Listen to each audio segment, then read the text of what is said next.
That was scary. And we haven't even said anything negative about the movie. No. And come with me to the altar, save the kingdom as you planned. Yes, marry me, for how can you refuse?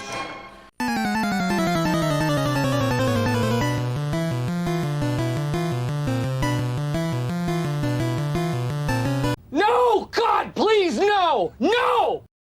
Hello there. Welcome back on my channel. Who are you again? Barbie? I think. I think she is. I think we're all Barbie, yeah, at this point. You're bald Barbie. I'm bald Barbie. Oh, I need to see a bald Barbie. It would be so. I'm pretty sure if you Google bald Barbie, it exists. Yeah. There must be some kind of photo montage that someone has done. Like if you look on Google Images, even a video, there must be a bald Barbie somehow. I'm sure it would be like chemotherapy Barbie. Oh no! Welcome back to Torn Apart, and I don't know if you know. I mean, you probably know because you've read the title of this video before clicking on it. But we're looking at Barbie movies. Did you know that there are at least like 40 of them or something like that? A lot. I will scroll through the entire Wikipedia page so you can have a look at all of these beautiful titles that you can see here. So many different adventures for Barbie. Like a lot of girls my age, I was born in 97, so I was like, I think 3 years old when the first one came out, and there was a new one every year, and a lot of girls grew up with those movies, watching the new one every year. Of course, I stopped at some point, but they were like You really... stopped? I'm not excited every year. Yeah, new year, new Barbie Actually, it would have been movie. such a fun reveal if you were like, actually, I've watched all of them.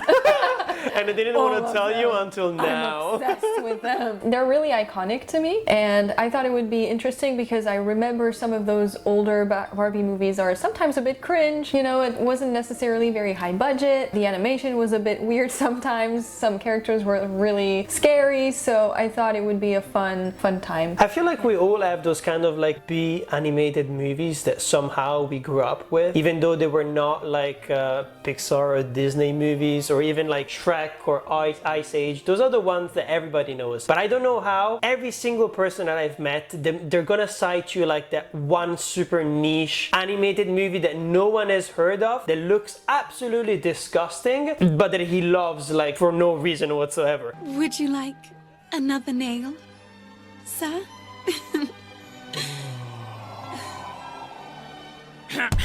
Ah! Groot. What the fuck is this?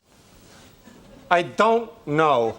For me, for example, it was the Tom and Jerry animated like cartoons. It was not the series, it was the actual film. Okay. Like there was one with the magic ring, I think. I think it was one of the first few films where actually the two of them spoke. Okay. Because Tom and Jerry don't actually speak. Yeah, no. And in the animated films, in some of them, they actually start speaking. And as a child, I was like, what the fuck is going on? I was mind blown. I'm Tom. I'm Jerry. You talked! Finally! In the Barbie universe, Barbie is like an actress that's playing a role in movies. So each movie is like her starring in a movie as an actress. Although I think maybe they stopped with that concept afterwards, after some time. But I mean, technically speaking, nowadays it would make more sense to do like a multiverse of Barbie. yeah. There's a different type of Barbie in every single universe, right? Yeah. It's more fashionable to do it this way. But I you think. know how the Barbie dolls have this thing where it's like girls can do anything, so there's like a Barbie for everything. There's Barbie politician, Barbie nurse, Barbie whatever. There's a million types of Barbies. So the movies are kind of like taking Barbie and showing her in a lot of different characters, a lot of different situations to inspire girls and tell them, hey, you can be anyone and you can do anything. So Okay. you're gonna see that kind of mindset coming through in most of the movies. And I think we need to point out also the fact that usually, as a general rule of thumb, I guess, in society, femininity is usually seen as dumb or like less valuable. So anything that's too feminine is automatically seen as less valuable. Like hobbies that are typically more feminine will automatically be seen as a little bit stupid or superficial. And so Barbie tries to take those themes and show people that no, actually, you can be badass and still be like a girly girl who like glitter and pink and makeup, and that does not make you any less intelligent or valuable or anything. It's part of feminism. It's also showing that femininity is not a bad thing to be rejected in order to be more understood as a woman or more accepted as a woman. So Yeah, it makes a lot of sense. And I think it will make even more sense after we watch the first movie. Yes. Don't you think that? Perfect. Let's go into it. Do you want to play a game? Choose. Now. Before it's too late. Why? What will I do with them? Choose. Don't mess with the Spy Squad! We watched our first Barbie movie. What did we think of it? You want to start? Okay, well, it was your first Barbie movie. It was my first. Oh yeah, true. It was my very first Barbie movie. Should I then start? Well, I actually grew up watching Totally Spies, and one of my favorite shows as like an 8 or 10-year-old was The Winx.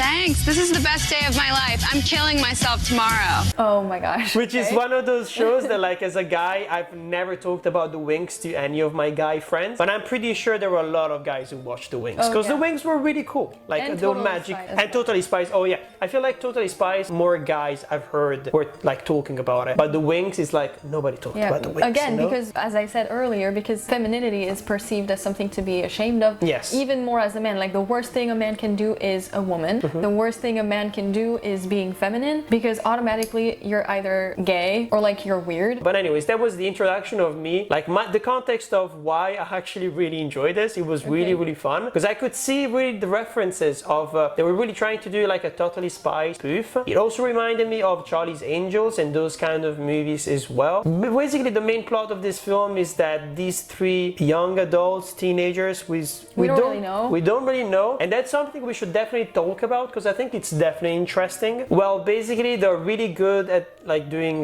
gymnastics. Yes, perfect. And there is this spy agency who contacts them to recruit them basically to do some kind of missions. Yes. Let's not spoil it too much because we'll probably discuss a little bit more. Tell me what you thought about it. I was happily surprised actually, because I remember when we picked this movie, we were looking through a list, like a ranking of all the Barbie movies, and we picked some that I already knew and that I knew were considered as some of the most iconic by the community. But we also picked this one because it was one of the lowest ranked. Yes. And I'm like, I thought it would be terrible, but it's not. It's maybe a little bit simple in terms of the story and quite predictable, but it's still a fun watch. Yes, it definitely takes inspiration from Totally Spies, especially for like the gadgets. All of their gadgets are inspired by makeup and stuff like that. Yeah, so it's gonna be like a taser in the shape of a lipstick and stuff like that. Again, taking those very feminine things and turning them badass and showing you can be a spy and like have lipstick and powders and everything. Yes, I'm pretty sure that like if you think of it as an adult, which we are,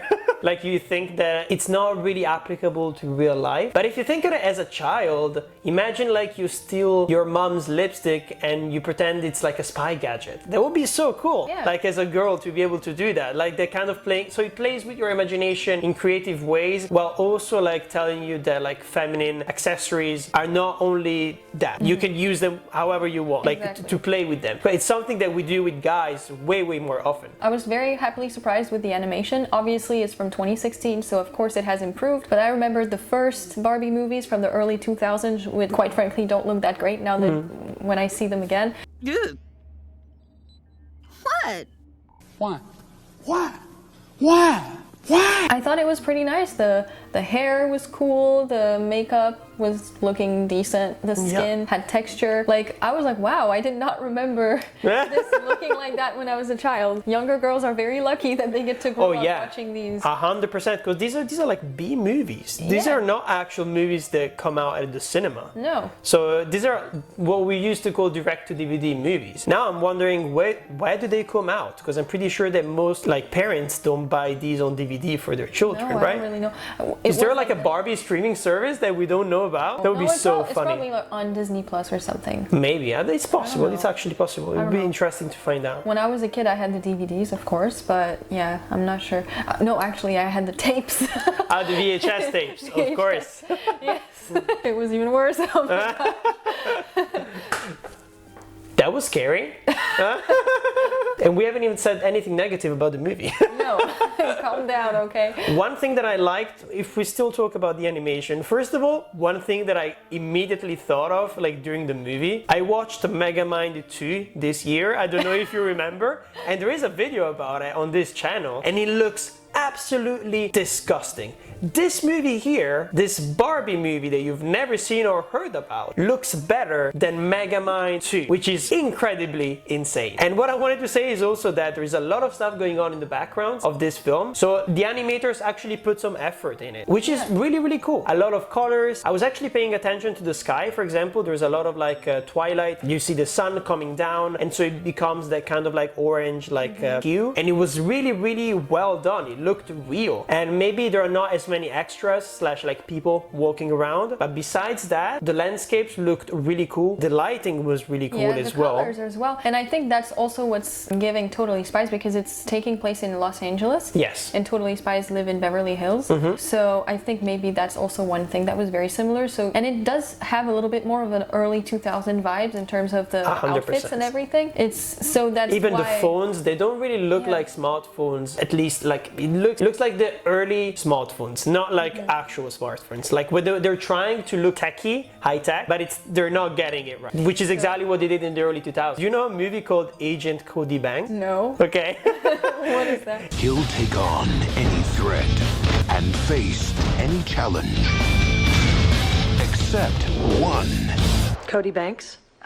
It is the main actor from Malcolm in the Middle, who plays Malcolm, who is a spy, and he's a teenager spy. And there are a lot of gadgets and stuff going on. I think like Hilary Duff is in it as well, and she plays like the love interest and stuff like that. And it's exactly that. It's the kind of techie vibes that looks completely ridiculous, but it's really charming because it's the early 2000s. And I feel like this film captured that as well. The gadgets look ridiculous. We kept like asking ourselves, how does it work again? Like how is it useful? But then you actually like stop asking yourself those questions, because it's a spy movie, and it's almost an early 2000s spy movie, because it's just ridiculous for the sake of it. It's fun. Yeah, it's very fun. It doesn't take itself too seriously. I wanted to talk about the male characters in the movie. Just like a lot of Barbie movies, there's mostly female characters. And I thought it was interesting because in this one, there's mainly like two guys, I think. One of them being revealed to be the bad guy at the end, and one of them being a tech guy who's secretly has a crush on one of Barbie's friends. You're so amazing.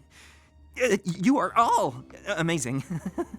Thank you. And that's it. And that's something that as a woman I usually notice reversed in most action movies, for example, where there's always like a female character who's only really there to be the love interest for the male spy, and maybe there's like one woman who's like working for some agency and they're like the bad guys. But usually the female characters are really one-sided in those types of movies, and in this one it was reversed, and it was the guys that did not really have much to do in the story, and the girls are like leading the whole thing. Pressure's on. What you gonna do? Play it safe or try and catch me? This is why I work alone. Do we know anyone?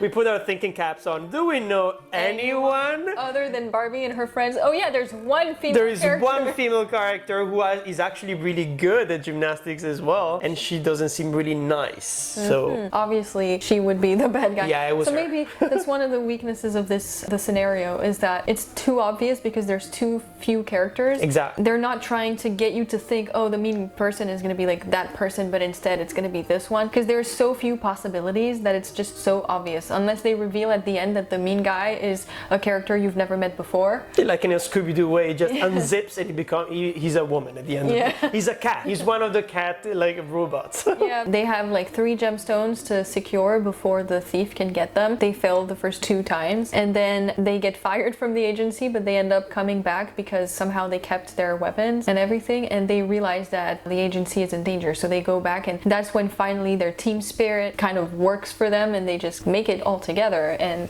yes. Yeah, so I thought it was quite simple story-wise, but the movie is short enough that you don't get bored, and because it's visually pretty entertaining, the gadgets, you don't get to see them use them a million times, so like each gadget is used like 1 time mostly, so it always adds a little bit of interest to every scene. So I thought the rhythm was pretty nice, still entertaining, although not like groundbreaking. There is something I wanted to talk about, and it specifically has to do with the fact that I feel like there is a difference in the way that we tell stories about spies, especially if it's women playing them or guys playing them. I really like this movie mostly because the women seem to have so much fun, like playing with the gadgets and like goofing around quite a lot. Hey guys, look, I totally blend. We so have to add this to our routine. Aww. Well, if you think about like when it's spies and it's guys kind of like take themselves incredibly seriously like immediately. And also I was actually thinking they have a very special skill that is required for this mission technically, because the villain as well, she's kind of like jumping around and no one can catch her. Actually would have been really interesting if they showed some of these spies from the agency trying to catch her and not being able to because they don't have gymnastic skills. And then it would make even more sense for us that they would hire these 3 random women, right? Because it just kind of comes out of nowhere at the beginning. You just get to see that Aunt Zoe was kind of like watching them from afar, trying to, I guess, scout new spies, but we don't really know why they needed new spies for this and not just the ones they already had. Yeah, that is one puzzle piece that was missing, but I still really like the fact that it seemed like they were having so much fun, and that kind of transpired for us as well.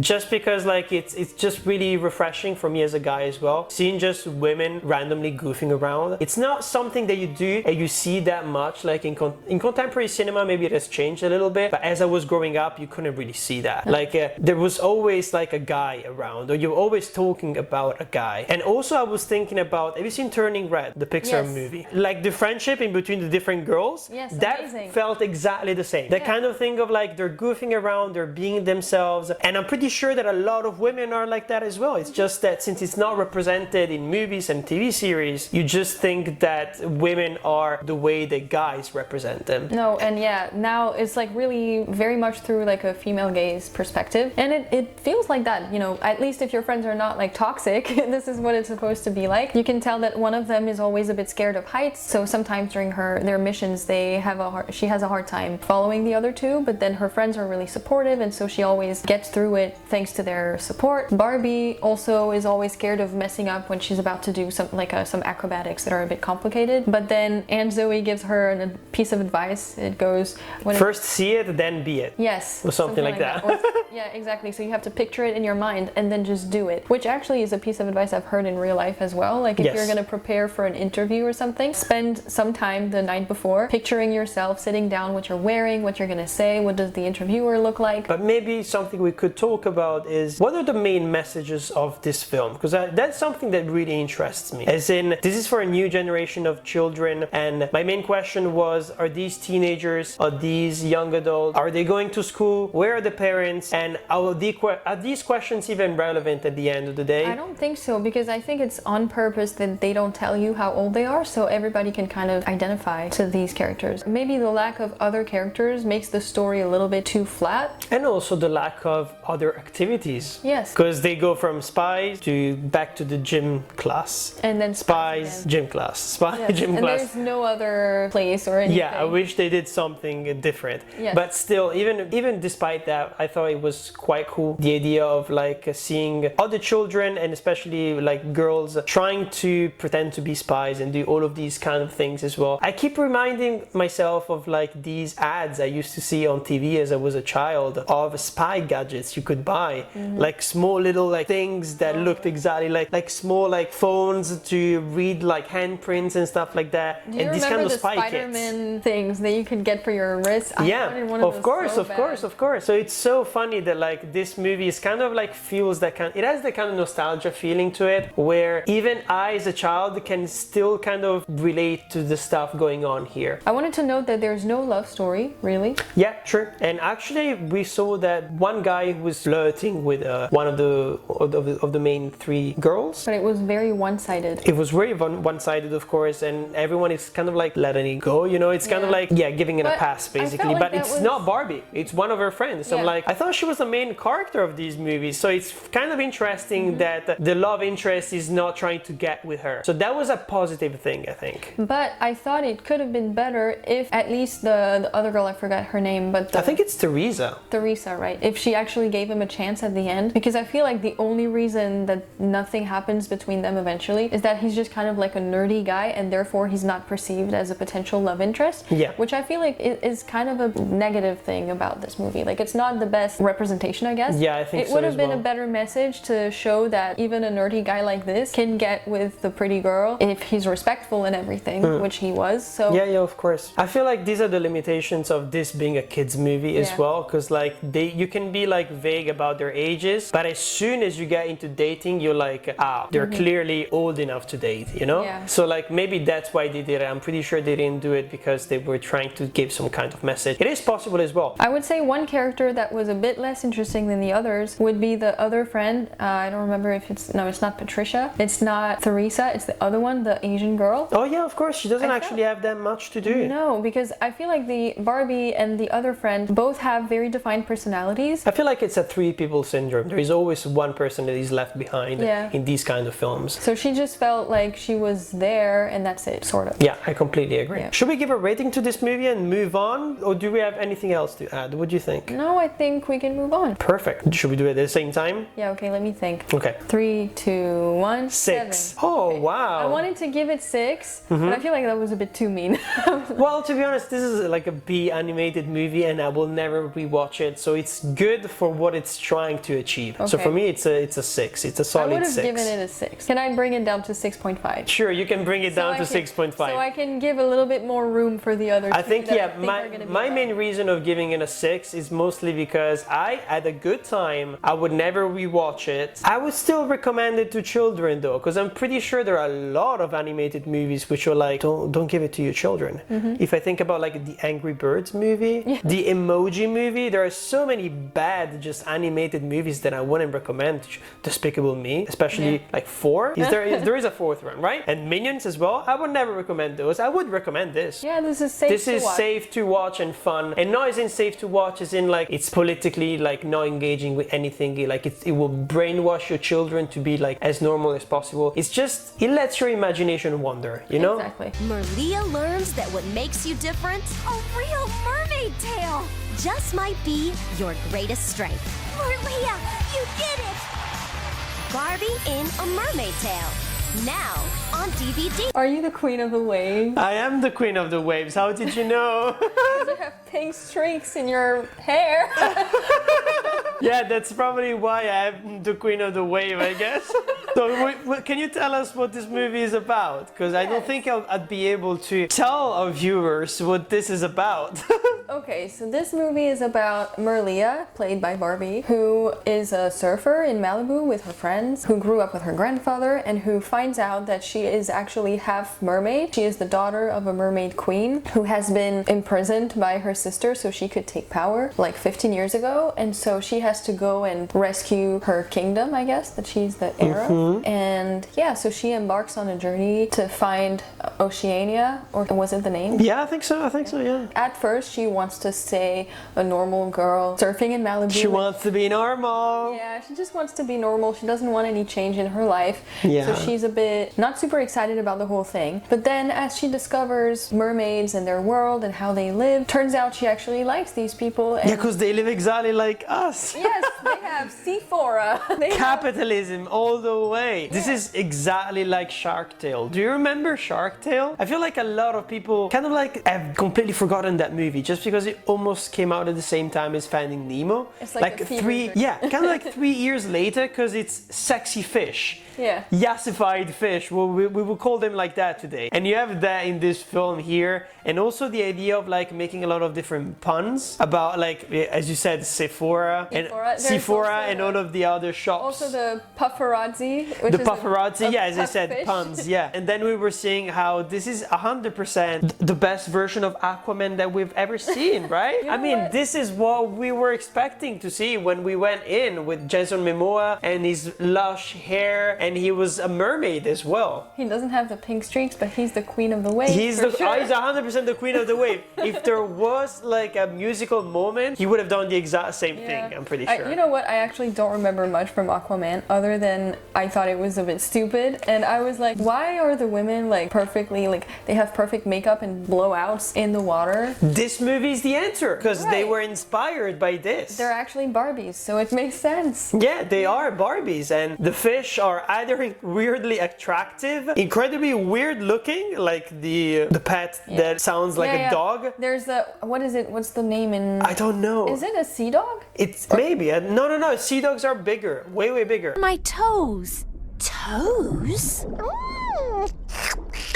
I want to say seagull, but it's not a Sea seagull. lion. It's a sea lion. Yeah, it's probably a sea lion. Yeah. It looks like a kiwi. Yeah, the texture looks like a kiwi, yeah. And you've got the yassified dolphin as well with the beautiful lush eyebrows. She has fake lashes. No, lashes, sorry. It's not, she doesn't have eyebrows. It would be even weirder if she had fake eyebrows. lashes Yeah. and pink sparkly skin. Teeth, oh my god. Teeth, have you ever seen animals like fish with teeth? That is so disturbing. That is so fucking weird. Did I jump scare you? Yeah, I bet I did. You coward. You make me sick. Your weakness is pathetic. Even the, what is it called? The thing. The hippocampus. Yeah, that thing. Has teeth as well. But And it looks all, so like, weird. Human teeth. Yeah. But again, a full in set. Barbie movies has a thing with cursed looking animals. That's the thing. It's actually something we forgot to talk about with the previous film as well. But the previous Animals. film had robot animals. So it's not weird that they looked a bit weird because they were robots. Exactly. These just look like yassified versions of real animals, which is a bit weird. I'm so happy that literally everyone in this film looks like they put like a TikTok filter on them. Everyone looks so crazy. It's very early 2000. This came out in 2010, so it's kind of like the very end of that kind of like super early 2000 like era of like people with like big sunglasses, weird looking like colors in your hair, like the three like divinities. What are they called? The destinies. The destinies. The three destinies. They have like such weird hair with like meshes of different colors. And every single mermaid looks weird, and all the mermen, they have like tank tops, which is a very early 2000 thing for like men, especially living in those kind of areas as well, like Malibu. At the end of the movie, she ends up coming back to the normal world. It's a trope that usually annoys me when a character discovers an amazing fantasy world, but somehow they just want to be a normal person again and want to leave all the magic behind. And I'm always like, no, why would you do that? No one would do that. Like, why would you get the chance to see that magic world and then want to come back to normal human life in a capitalistic world? That is the main problem with this kind of film, because literally I was joking around like while we were watching it, and I was like, what is the message of this film? And once we get to the end, I know what the message is. The message is conform, as in conformity, as in you have to blend in, be normal, because at the end of the day, throughout the entire movie, her mission is trying to get rid of her fate, so to make sure that basically her mother is saved, the kingdom under the sea is saved as well, so that she can go back to being normal, not having colored hair, and so that no one can think that she's weird. She's the queen of the waves. Yeah, and I was a bit annoyed at that, but quite frankly, in this movie, I don't think the mermaid world was dreamy enough that I'm mad at her for going back to the normal world, because it's not that amazing. Also, there's like 20 mermaids in that there are not kingdom. that many mermaids at the end of the day, and you don't really get a sense of like what their life is. No. Because basically you see them getting coffee at what seems to be like a Starbucks, then you see them shopping, you see them like, just dancing around for the queen, because she's an evil queen, so she demands them of them doing like being devoted to her, basically. Yeah, it's like a personality cult kind of Yeah, thing. it's a personality cult. It's super weird. Like if we talk about the animation style here, okay. like a lot of the characters, especially if you see them like extras, as in a lot of people who don't have like personalities, who don't have dialogue or dialogue lines, just in general, they look like Sims. Yeah. Like they look like 2010 Sims. They all have the same model as well. You can tell it's just copy and paste, and they just change the hair color and everything for each of them. So it definitely looks very low budget compared to the previous movie we watched, which came out 6 years later. There's no major male characters except for Merlia's grandfather that we see a bit at the beginning and a bit at the end, and that's it. There's no prince, no love interest, no male character at all. We don't even get to see what her dad looked like before he died, I guess. It's kind of interesting because, you know, when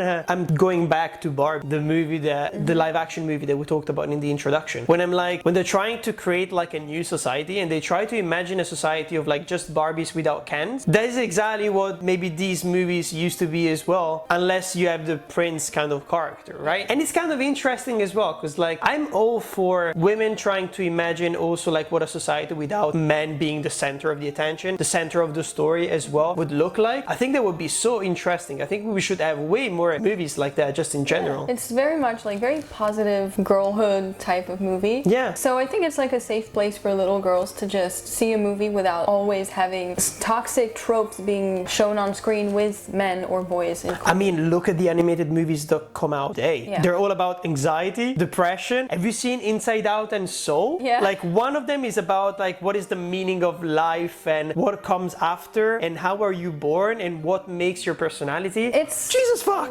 It's a lot for children. I feel like, yes, of course, it's important to have more serious topics like that portrayed in movies, especially for kids, but it's always also nice to have some very lighthearted movies that you can just watch and there's nothing like really deep about it. It's just like fun to watch. Yeah, I agree. I feel like the side characters were much less interesting than the ones we had in the previous movie because they don't have a personality. Yeah. They're only really there to say things that advance the plot, like, oh, you need to go this way, or that type of stuff. Also, yeah, you said that we don't get to see mermaid society that much because Merlia spends most of her time retrieving different items that she needs to defeat the evil queen in remote parts of the ocean where The there's dream nobody. fish. The dream fish. Look, A dream fish. The So dream weird. fish. she needs the evil queen's necklace. And the royal comb. Yeah, that's only like that's in a very difficult place to attain for mermaids. Yeah, and you need to use your feet to, So, to technically- unlock the royal comb. So she's the only person in all of mermaid history who can do it technically. Yeah, because she can actually get out of the water, and she also she has feet. Yeah, all right. yeah. So Do we that- need to talk about the feet because I want to mention it. This is a second movie where we get actual shots of like repetitive like feet, just over and over again. Barbie! Barbie! Barbie! Oh, whoa! And it's not like a casual foot. It's kind of like it takes 70% of the screen. It's really weird. Are the animators okay? Are there a lot of like foot fetishists up there? I don't know. I don't know, 'cause I this is guess the kids. next movie will confirm it. If we see even more feet, I will be like, is this like an inside joke? Is this like a Barbie deep take? I don't remember seeing feet in Princess and the Pauper, but we'll see. We'll see if But there yeah, are any feet. I feel like in this one though, it's kind of justified because of course you have to show that she has legs and obviously she's a surfer, she's gonna be barefoot. But in the previous movie it was because Barbie was a gymnast and so you would see her perform and sometimes when she was like spinning in the air and she would stress out about her landing, you would see a shot of her feet and then the background spinning and it's like and it's, I mean it's good at showing anxiety and everything. Yeah, I mean Quentin Tarantino will dig it. But yeah, there's a lot of feet in those movies. so weird. But like I think that this movie is definitely less deep. This is exactly what I pictured when you said we're gonna watch Barbie movies.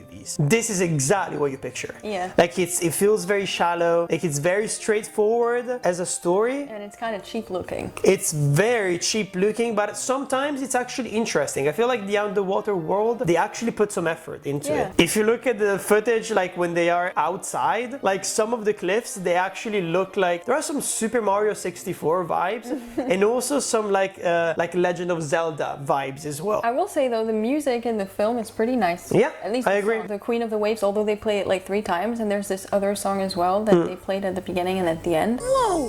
What's happening? Which I thought were pretty nice and fun. Yeah, they're pretty And I cool. actually had heard those songs before. I never knew they were from this movie. So it was fun to discover that. Yeah, I wish I had the footage when she just jumped out of the couch being like, oh, Queen of the Wave, that's where it's from. I'm like, yeah, I heard that's it where on- it's from. She's the queen of the waves.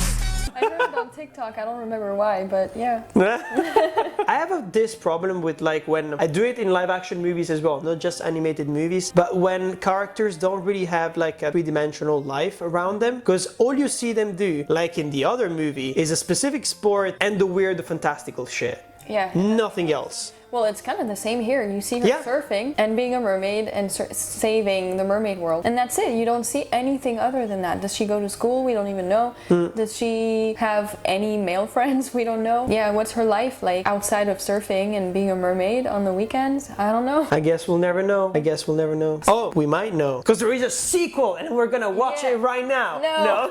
Merlia, your mother, she's in terrible possible danger. Oh my god, bro. Oh, hell no, man. I think you're ready for ranking of this movie. Like, what do we rank it? Like, how do we rate it? Okay, I'm ready. 3, 2. Well, no, I'm not ready. Oh, okay, sorry. I was just like putting the idea out there, but I'm actually not ready. I haven't thought about it. Are we ready? Yes. How much do we rate The Queen of the Waves? Out of 10. Okay, you ready? 3, 2, 1. 5. Yes. Oh my god. For me, you cannot give it less than a 5 because we had such a good time at the end of the day. Yeah, it was fun. It was not even so bad in a good way, but it's just, it has so many cringy moments which I will try to put as many as possible during the editing. Call me when you need me, and I'll be there. This cannot be happening. Like, one thing that I love within these movies, and the other one had it as well, reaction faces. Yeah. A lot of like side characters or animals giving you like weird... Yeah, you can do so many memes with those movies.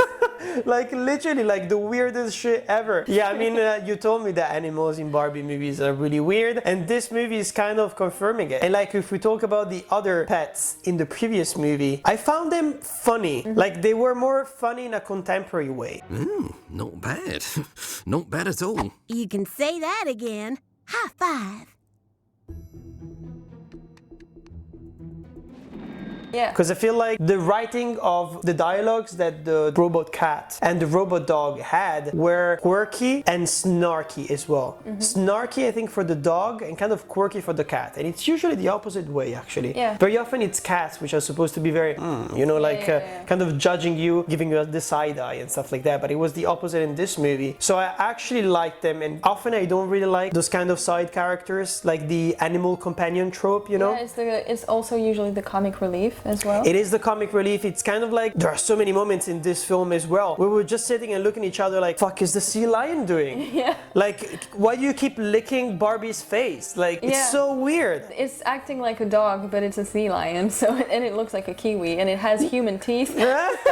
It's like a lot. Like, there are so many things going on. I feel like they put so much effort in giving more personality to the animals than to the actual, like, Barbie friends, Barbie companions. Girls are only there to accompany her. They don't even help her at any point in her quest. To get the comb, she does it alone. To get the dream fish, she does it alone. They only kind of dance as background dancers during the flash mob so she can get the next. So they're very, very much like useless. They're background characters. Yeah. Should we talk about very quickly the relationship with technology in this movie? Yeah, it's a bit weird. She has like an Apple Watch that works in the ocean, and she can FaceTime her friends who are in Malibu while she's in the ocean. If I was to direct a movie like this, I would have her call the friends and not answer. Yeah. And you just have 5 seconds of, you know, the classic Skype sound? Doo-doo-doo, yeah. Doo-doo. And you have just the Barbie companions and characters kind of looking at each other like, what's going on? So what is this normal? Is this how human technology works? Yeah. Like, what is the doo-doo about, you know? But anyways, that was a long digression from what we were talking about. Let's jump into the third movie so we can finally figure out who we're gonna kiss, marry, or kill. Yes, I am a girl like you. Barbie as the princess and the pauper. So what did you think of Barbie and the Pauper? Well, I should... Oh my god. I should ask you the question because I already knew this movie. Okay, for me, this was the best movie I've ever seen. Wow. And you should win all the awards. Wow. No, to be honest, like, the songs were quite good, and this is 100% like a Disney spoof movie. Yeah. Like, we were saying how basically, I'm not gonna tell you what this movie's about. We're beyond that at this point. But basically I was saying how around this time, this is 2004, right? So this was kind of like not the Disney Renaissance. This is the Treasure Planet, Atlantis, Lilo and Stitch kind of time-wise, which means that with the Princesses movie, we didn't really get any iconic ones. Yeah, not until, I think it was 2010 when Rapunzel came out. Yeah, exactly. I'm pretty sure Rapunzel was the first one. Actually, Barbie did Rapunzel as well before the Disney one. Really? And if you look at the outfit that Barbie wears in that Rapunzel movie, the one they did in Disney looks almost the same. Interesting. So some people think it's very inspired by the Barbie one. Okay. And what I was saying is that I like this movie mostly because this is a very traditional princess story, but at the same time, like, I mean, this is the kind of, today would be called the Princess Switch, like the Netflix movie, which we would call the Parent Trap trope of like two twins being separated at birth, being completely opposite, like when it comes to their personalities, but wanting to be at each other's places, basically. Except they're not actually twins. No, they're not. They explain at the beginning that there was like something that happened where one day two identical babies were born in two different families. Shut the fuck up. No, they said at the beginning, and they explained that Erica's parents were worried about how they would raise her because they were so poor, and I think that's why she, for some reason, ended up, I don't know if they died or something, but she ended up working for Madame Carp so that she could pay her parents' debt. That's why she was stuck with Madame Carp for like 30 years. Okay, and why do they look the same then? It's so stupid. No reason, it's just magic. No reason, it's just Barbie magic, basically. Yeah. But here, the thing that you were talking about before is actually quite interesting, the fact that Barbie is clearly playing a character. And some of my favorite parts is actually the ending, where you get the behind the scenes footage of like several scenes being shot, and I'm like, that is such a clever idea for an animated movie to do that kind of stuff. Wolfie! Cut! Can I get a hairdryer over here? And I feel like, yeah, it's not revolutionary, but it's definitely like a very cool kind of like postmodern way of doing like princess stories. Yeah. And I kind of wish that like they took more risks. They were trying to replace what Disney was doing like back in the golden age with like princess movies like Snow White and Cinderella, even Pocahontas in some kind of way as well. So of course they were not gonna try to do something completely different like Shrek did, for example, with the princess story. They're making fun of Disney movies. Exactly. While here they're trying to do like the most traditional princess story you could ever imagine. But every single time like something would happen in this film, and I would be like, oh, it would be so much better if it happened in a different way. For example, there is this moment where the princesses get switched for one reason, and then the poor one becomes the princess, and the princess is basically has been kidnapped and she's hidden away. And I was like, it would be so interesting if the poor girl actually does not want to switch back, and she like becomes the villain of this movie, and it becomes like a Barbie versus Barbie kind of movie. It would be so cool. I'm pretty sure they would have never done it. No, because it doesn't suit the Barbie image they're trying to have. Yeah, so exactly. They don't take too many risks. But still, I thought this movie was definitely more interesting than the other two that we watched because it's less predictable. I mean, of course, there's a happy ending and everything, but you can't really tell like how they're gonna get out of the situations they are in. Yeah, that's very true. It's harder to figure out what's gonna happen. It's less linear, like the Mermaid movie, where okay, we're getting the comb, okay, now we're getting this, okay, now we're getting that, very true, and then woo, big fight, and it's the end. It was much more varied, and it would be harder right now to give you like a whole breakdown of everything that's happening in order, because a lot of things actually happen in this. Yeah, it's actually quite interesting now that I think about it. I also think that the songs, even though there are quite a lot, they are well put together, as in like pacing wise. I'm pretty sure that they go well with the flow of the movie, I think. Yeah. Like when you just look at the story and when you look at the songs themselves, it keeps everything going quite smoothly, I think. And I'm pretty sure most of them are necessary, besides maybe the one where she's in love with her cat, which is just really funny. If you bark, celebrate it. Make your mark, serenade it. Noah's Ark should have had a cat like you. This one was funny, but somehow I was listening to it and like it gets quite like, it makes me a little bit emotional with like the background music and everything. It's like very beautiful, like the chords they chose, or I don't know what it is about it, but it has a very emotional feel to it, because at the same time there's King Dominic behind the door who's slowly falling in love with her voice. Yeah, okay, if you see it from that perspective, sure. That's part of the reason they fell in love. Because yeah, we didn't summarize the story quickly, but we have Annalise, who is a princess. We have Erica, who works as a seamstress to pay her parents' debt, and they meet in the city, realize they look exactly the same. Yeah, and she's just like you, I'm just like you, I'm just like me, everyone is like me, I guess.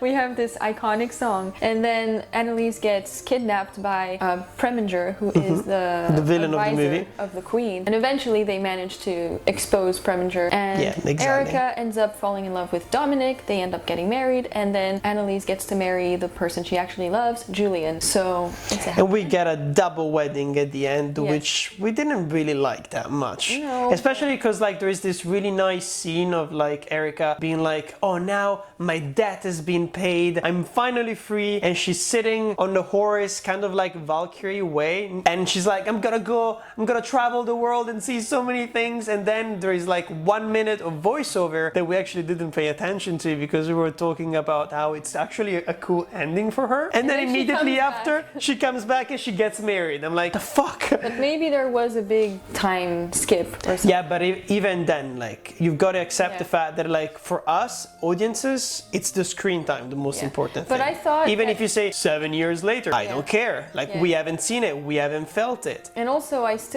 also already liked the way it ended, where she's on the horse, he still gives her a ring, she accepts it, and she says, okay, but no promises, and he says, I'll take my chances. And then we get to guess if they end up together, but since we know they're in love, we just know it's gonna happen even if it's not shown on screen. So I feel like showing it was a bit too much. Like we didn't need that information. Yeah, exactly. I think so as well. Do you want to talk about like what messages you're supposed to get from this movie? Because like we've talked about this movie before seeing it. Like you've mentioned this very, very often to me. Like the "You're just like me, I'm just like you" like song. I'm just like you. I think that's true. You're just like me. Yes, I can see. We take responsibility. And how the poor version of Barbie, she's got the worst life possible, and this other girl is incredibly privileged, and she's complaining. And she's complaining about how she doesn't want to be waited on and given like breakfast in bed. She wants to stay in the library and read books. And I'm like, still, that's privileged. Yes, like, she's talking about how she's getting breakfast in bed, and then the maid is massaging her feet, and then we don't get to see the feet though. No, actually, no feet in this movie. And then she dances in her room and everything, and it's like, I would have got it if she complained about having to get married to someone she doesn't know. Yeah. But the fact that they made this verse about her morning routine as a princess with the help helping her. This would have been the moment where you would have done something a la Frozen, where she starts saying like, she's just like me, I'm just like you, and the other girl is like, wait, what? No. Actually, no, I wish. You know, the moment I'm like, I'm not like you. Yes, you are like me. I'm not like you. Maybe just physically.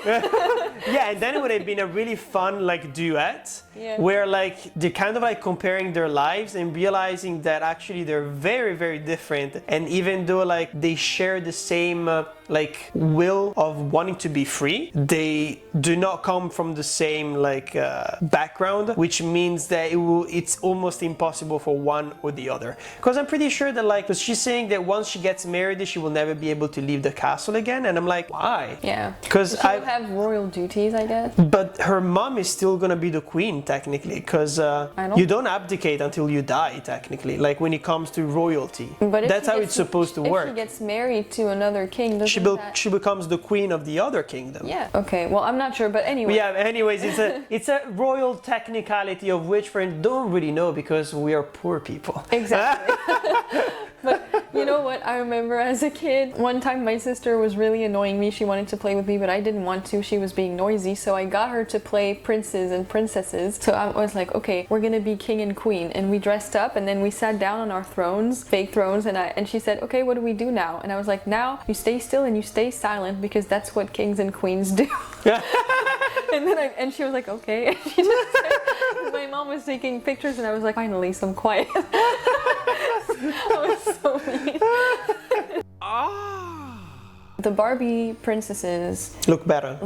They have better proportions, and I think that's because they look exactly like the Barbie dolls from the early 2000s. And I think that's why they went for 3D instead of 2D, so they could actually look like the Barbies you could buy in store. It's possible, and actually there were 2 Barbies, like with Erica and Annalise, that I had, where you could click on the button and they would start singing, I'm just like you, and the other one would answer, no, you're just like me. Yes. Really? Yes. That's really funny. So they did a lot of merch and everything. I remember it was a big thing. entertaining. That is actually really, really funny. No, I mean, these kind of films, of course, are mainly, I think, for selling dolls. Yeah. Right? Yeah. But I thought this was definitely pretty interesting. I didn't remember it being so entertaining. Honestly, yeah, even the villain song is quite cool. I laughed quite a lot. Yes. With this movie, not necessarily only at this movie. The cats were also very well written, I guess. They were really funny. Yeah, they were less cringy than other animals that we've seen today. And I feel like the cats in this movie were better written than the human or mermaid characters in the previous movie we watched. I can see that. Actually, I can actually see that. Yeah, 100%. And there were more characters in this movie. Oh, we didn't talk about the male characters. Yeah, of course.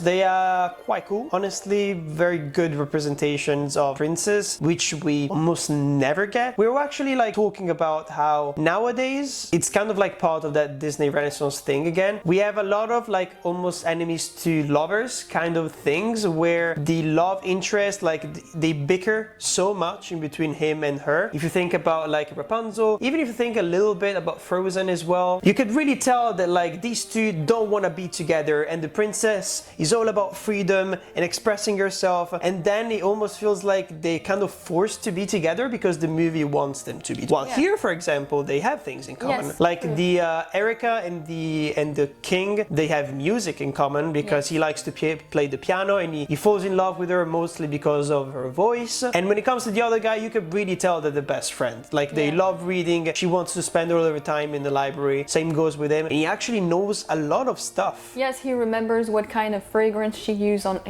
on her letters, what her favorite flower is. And I think that's why even like among the community of fans of Barbie, this one is regarded as one of the most iconic and one of the best ones. Also because the male characters are very much like green flags. Who was your favorite actually among the two? If you had to pick, would you be Team Dominic or Team Julian? They're exactly the same person for me, to be honest. Okay. They both represent the same kind of character, to be honest. Like, I don't know. I actually appreciate more the new kind of male like princes that we get nowadays with like Disney movies. Like the guy from Rapunzel, I think he's pretty cool. Yeah. What would it be like to be? What would it be like to be free? 7.5. Ooh, yeah. I said 8.5, maybe because of nostalgia. Yeah. I only took out some points because the animation aged really badly, but it's been 20 years, so I mean, I can forgive it a little bit. But I still think the story is nice, the songs really add to the story, the characters are all pretty well written, have some depth about them, even the side characters. So I feel like overall it's a pretty complete movie, and other than the animations and some maybe awkward looking moments, overall it's still a very good movie. Yeah, I think so as well. I think I gave it a 7.5 mostly because, I mean, it's still a Barbie movie.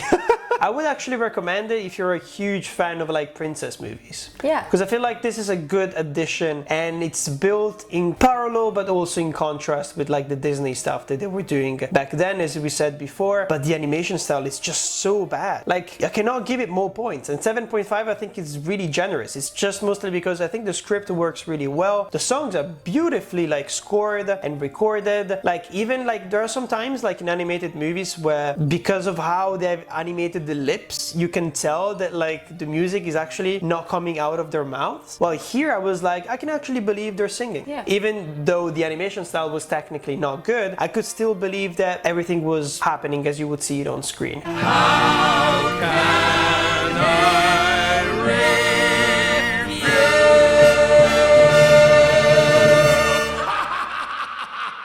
Are we ready to say which one we kiss, marry, or kill? Yes. Well, here it's difficult because with the two last ones that we watched, I could really feel that those were Barbie movies. Well, the first movie, Barbie's Spy Squad, something that we said is that you could have removed the Barbie title from it, it would have still been like a Spy Squad movie. Yeah, it doesn't really feel like a Barbie movie at all. There is no princess involved. It just feels like they had an idea, oh, what are we gonna do this year for a Barbie movie? And someone has shouted Spy spy squad. And I'm like, what the fuck is that? It's like, Barbie is also a spy. And I'm like, okay, why not? Yeah. It really felt like that. Other than the fact that there's a blonde character named Barbie, nothing really felt like a Barbie movie. It could just be any other franchise. Yeah, exactly. And it works as well. Okay, let's start with Mary because I think it's the easiest. Yes. And it's the last one, right? Obviously. Yeah, Mary is the easiest, it's the last one, mostly because I think it represents like the most what a Barbie movie is supposed to be. And it's definitely iconic. I'm pretty sure this is the only one that we'll actually remember.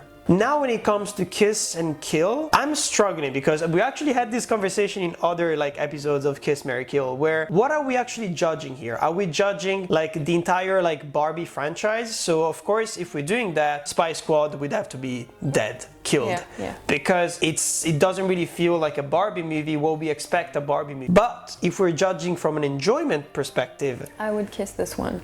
Yeah, you would kiss the Spy Squad movie, right? It's what I'm rating, usually. Yeah. Because I feel like, okay, if we judge them in the context of Barbie, then sure. But it's still more enjoyable than the Mermaid movie. I think so as well. I think the Mermaid movie, if I was watching it by myself, I would shoot myself. Yeah. It would be so boring. Yeah. It was fun just because we were together and like laughing at it, mostly, I would have right? been a little bit bored otherwise. I think so as well. So I feel like in terms of entertainment, Barbie Spy Squad is better. Yeah, I think we should kiss it. Yeah. I think we should kiss it. I know that like it's not a classic Barbie movie, but they put so much effort into it. Like when I said that thing about it looking better than some actual like high budget animated movies that came out today, specifically Megamind 2. Okay. Megamind just saved yours truly from becoming a human vegan pancake.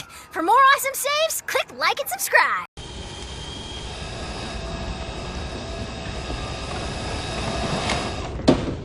How about new? Yeah, it was really nice looking. It's very dreamy.